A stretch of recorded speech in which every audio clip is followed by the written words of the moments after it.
Yes,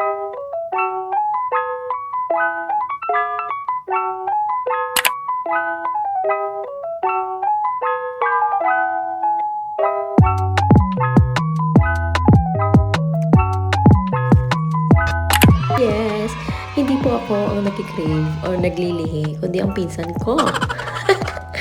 Ayan, nagki-crave po siya ng bulalo. So, dapat QC lang kami. Ano na, napunta na kami dito sa Tagaytay, mga sisi. Tuntua yung pinsan ko nagki-crave ng bulalo dyan. Ayan, di ba? Ito yung sinigang, which is pang 15 tao. Umabot pa ng 3 araw sa amin. Nakakaloka mga sisi para lang sa food trip, di ba?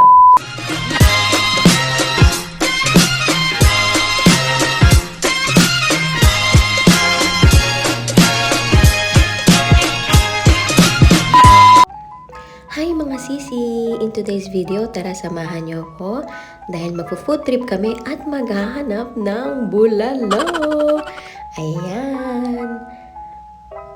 Pero bago ang lahat, please don't forget to click that notification bell and subscribe button to get notified and be part of my sisi family. So without further ado, let's begin! O, ayan na nga mga sisi. Kasi itong araw na to ay naaya ko ng buntis naming pinsan. Yes, hindi po ako ang nagki-crave or naglilihi, kundi ang pinsan ko. Ayan, nagki-crave po siya ng bulalo. So, dapat QC lang kami. Ano na, napunta na kami dito sa Tagaytay, mga sisi. Medyo traffic, alam niyo naman. Pero tiis-tiis tayo para sa bulalo, mga sisi. Ayan yung pala yung Sky Ranch, which is puno that time, kaya hindi rin kami nakapag-Sky Ranch. Sayang na sayang talaga. Yan, so pinagbigyan namin ng buntis at naghanap kami ng bulalo. So sabi nila daw, masarap daw dito talaga ang bulalo. Authentic at malalambot pa. Ito na pala ang Taal Volcano. O diba, ang ganda na abutan pa namin.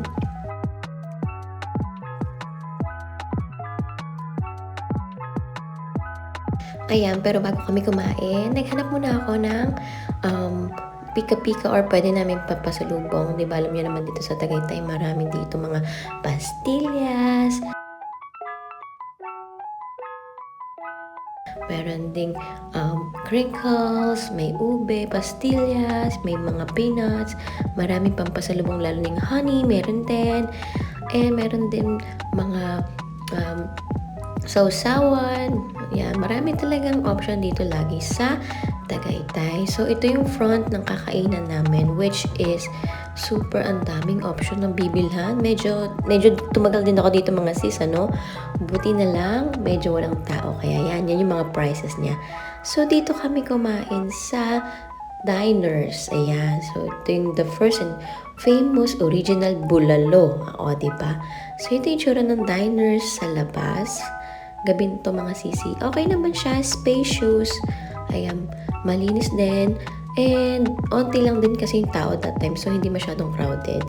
Ayan, dumating na yung food namin. Yung bulalo. Nag-order kami ng sinigang, barbecue.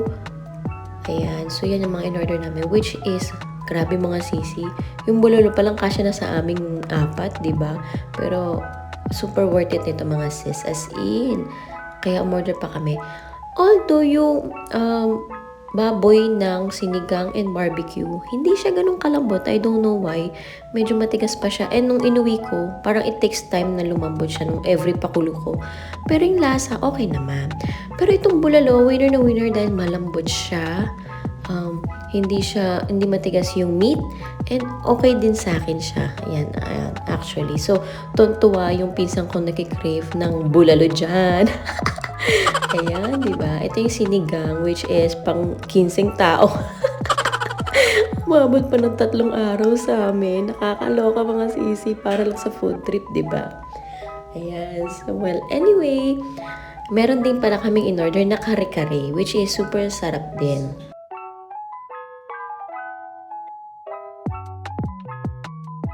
Now, for my honest review, yung barbecue, 7/10 lang dahil hindi masyadong malambot yung baboy.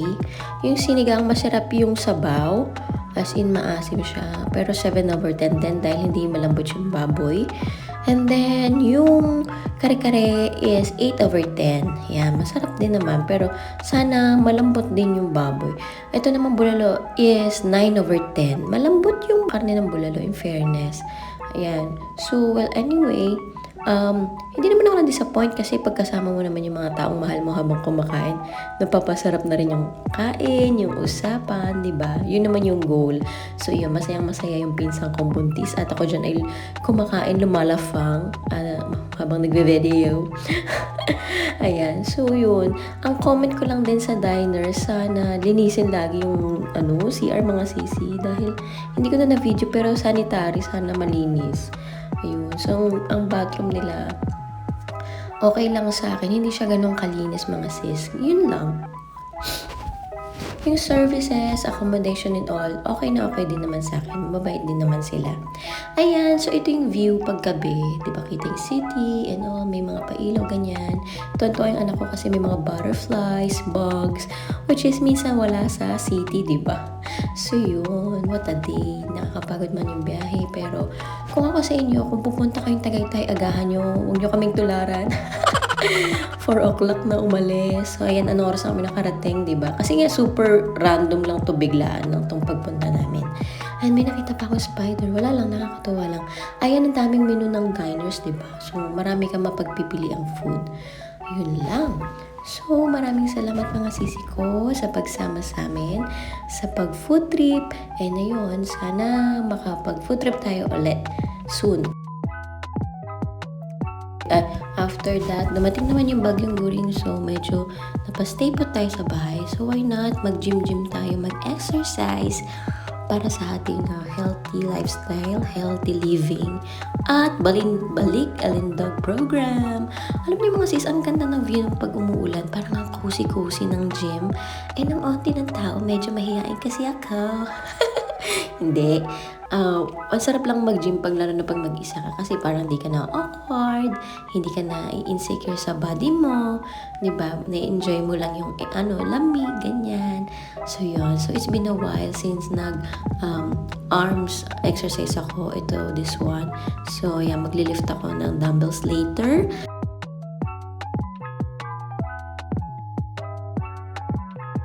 Ito yung buong gym namin. Ang ganda, diba? So, lagi ako nandito noon.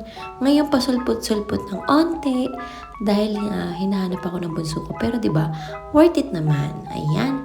So, that is it for today's video, mga sis. Maraming salamat sa pagsama sa akin. And, samahan niyo ko ulit sa susunod. Don't forget to join my giveaway, mga sis. I'll put the link down below para makasali kayo sa aking back to school giveaway. Ayan. Please don't forget to give this a thumbs up and I'll see you in my next video. Bye!